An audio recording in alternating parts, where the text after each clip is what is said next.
After we've collected the desired sediment that we want, we then will homogenize the sediment to make sure it's well mixed and then equally aliquot into the sample jars.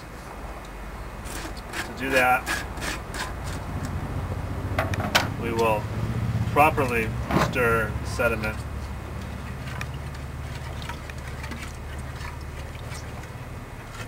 Making sure to get everything off the bottom, off the sides, and trying to homogenize as much as possible.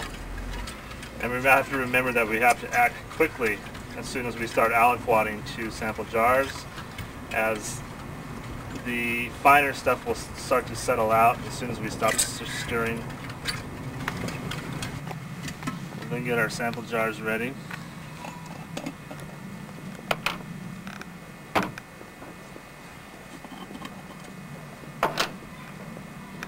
And we'll aliquot in small increments to however many jars that we have. You never want to fill one jar up completely at one time and then move on to the next jar. The best strategy is to aliquot in small increments to every sample jar.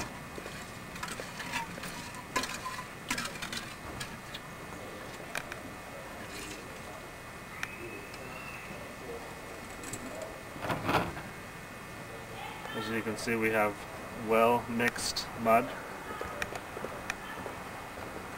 I'll pour a small amount to the first one, stirring every time in between each aliquot.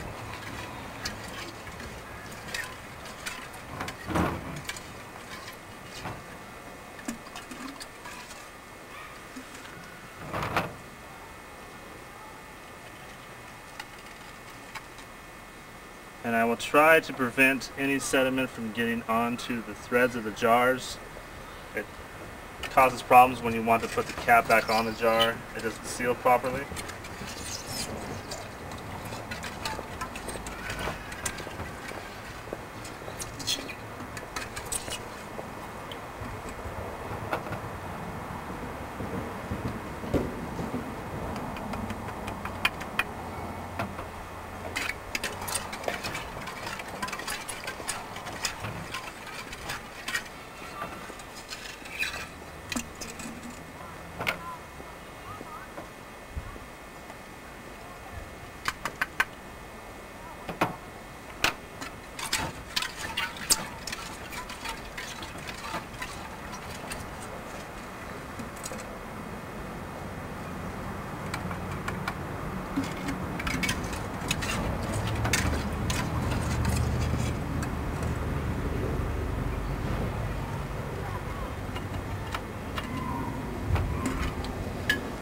We'll then inspect the threads of the jar to make sure that there's no sediment on them.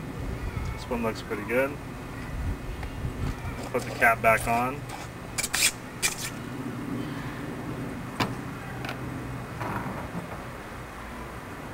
This one looks good also. Put the cap back on. We want to inspect each jar, making sure that they look homogeneous and equal to each other. These look pretty good. Samples go on ice. Homogenization and aliquoting is complete. Another form of sediment homogenization and aliquoting that you can use is a glass bowl.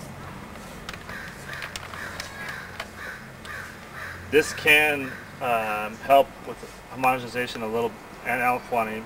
It can make things a little more easier. You don't have the smaller hole of the jug to scoop out of to aliquot into smaller jars, to where you can stir and scoop and aliquot a lot easier from the bowl to smaller jars.